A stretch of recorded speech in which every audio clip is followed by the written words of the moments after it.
Aunque ayer, por declaraciones de Antoliano Peralta, el consultor jurídico del Poder Ejecutivo, ante la nueva convocatoria del Consejo Nacional de la Magistratura, para que la gente entienda, es este consejo donde participa el presidente, participa el presidente de la Suprema Corte de Justicia, y hay otros miembros, el presidente del Senado, un representante de la fuerza mayoritaria, otro representante de la segunda fuerza mayoritaria, así hasta completar el consejo, incluyendo la figura del procurador. Él decía que el reglamento plantea que pudieran sesionar hasta con seis miembros del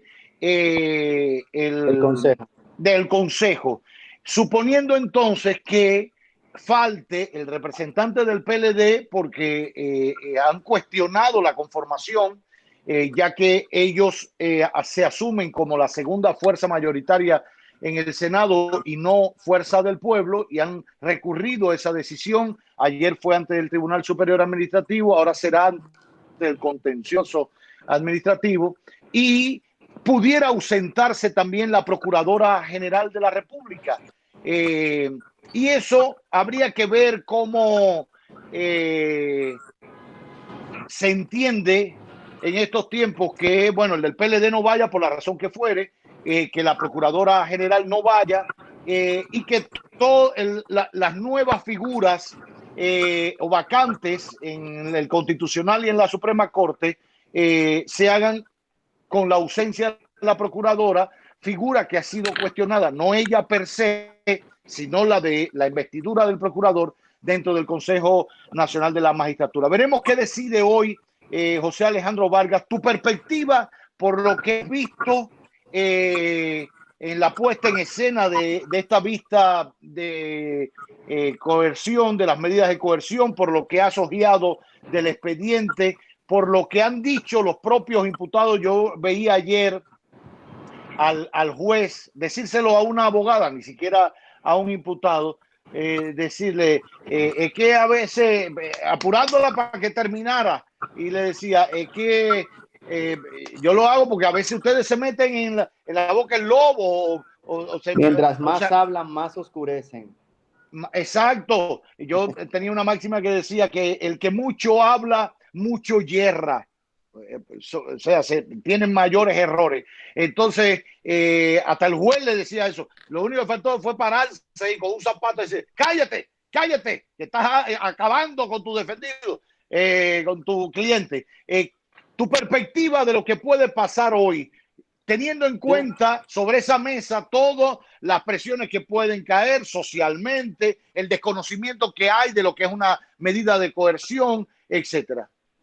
Mira, lo que más me ha preocupado de toda esta vista de medida de coerción ha sido la falta de imputación precisa.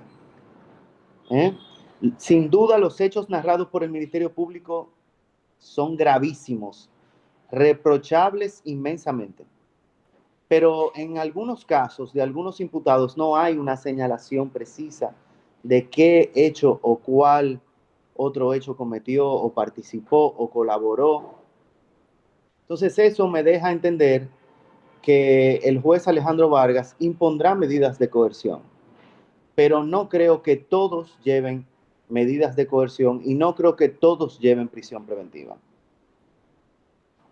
No todos lleven prisión preventiva. No, bueno, ya de los 10, de los 11 imputados, el Ministerio Público, recordarán, el pasado domingo, después de la intervención que hiciera Hermosén, el ex Contralor General de la República, el Ministerio Público había pedido para él originalmente 12 meses de prisión preventiva y la varió ahí mismo en la audiencia, y dijo que la variaba y solicitaba prisión domiciliaria. No sé si fue por que pudiera haber existido una colaboración entre Hermosén y el Ministerio Público en aportarle información, o porque él está en una condición médica que le obligaría a estar en una prisión domiciliaria. Mira, Roberto, habría que ver entonces. Sobre ese tema me gustaría decir algo. El señor Hermosén, a quien no conozco, habló laxamente sobre su condición de salud. Sí. Los abogados llevaron evidencias al tribunal de la condición de salud del imputado. Sin embargo, vimos a un ministerio público irreflexivo sobre eso. No le creyó simplemente.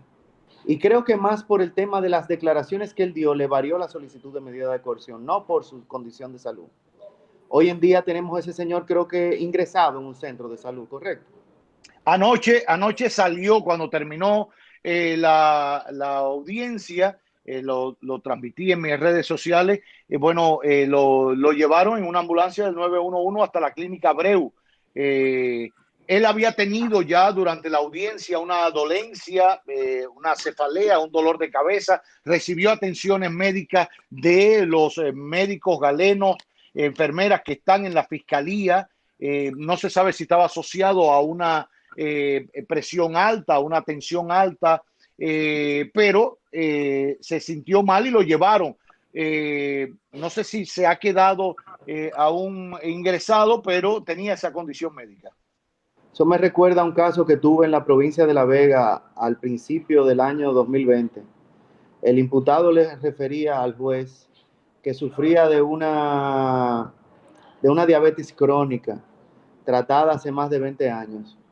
El Ministerio Público, incrédulo como siempre, porque solamente cree lo que le conviene, se negó rotundamente a que esa persona saliera y nosotros le explicábamos al tribunal que si la pandemia llegaba a la República Dominicana, pues la posibilidad de que ese señor sobreviviera en la cárcel era mínima. Pues hoy en día ese señor está a la derecha del Padre en el cielo porque falleció a causa del COVID-19 por una petición irreflexiva del Ministerio Público. Entonces, a veces, el derecho no es solamente martillo, sino que también tiene que ser plano, suave. La culpabilidad de una persona no se decreta con la imposición de una medida de coerción, sino con una sentencia de fondo, donde se valoren armónicamente las pruebas y razonablemente todas las evidencias del caso. Entonces, si usted tiene un caso tan fuerte, tan bien sustentado, no hay que comer ansias. Eh, la condena que todo el mundo espera no es a 1 año de medida de coerción, es Claro. a 10 años o a 20 años, dependiendo del delito que se impute. Eso es lo que nosotros como sociedad esperamos, una condena sobre el fondo, sobre la comisión de esos hechos, que hace años que no tenemos una condena por actos de corrupción en la República Dominicana y la estamos esperando con ansias, pero sobre la base del respeto del derecho y del debido proceso. Exacto. Pues nada, esperemos hoy a las 5 de la tarde, a las 5 de la tarde. Me preocupa algo, no sé qué pudiera pasar. Por ejemplo, la audiencia de esta mañana del caso Odebrecht se hace en la misma sala del Tribunal Colegiado de la Fiscalía de Ciudad Nueva por la amplitud que tiene, las condiciones que tiene, etcétera, que es donde ha sesionado también este caso de la operación Antipulpo. Ahora han recesado Odebrecht para regresar a las 2:45.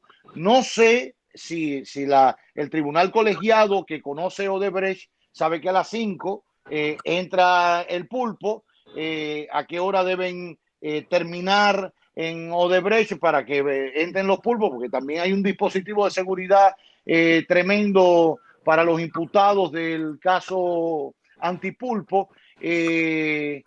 No sé si estará desocupada la sala. Habrá que ver qué pasa en esta organización, porque al final eso se decidió ayer a la 1 de la madrugada.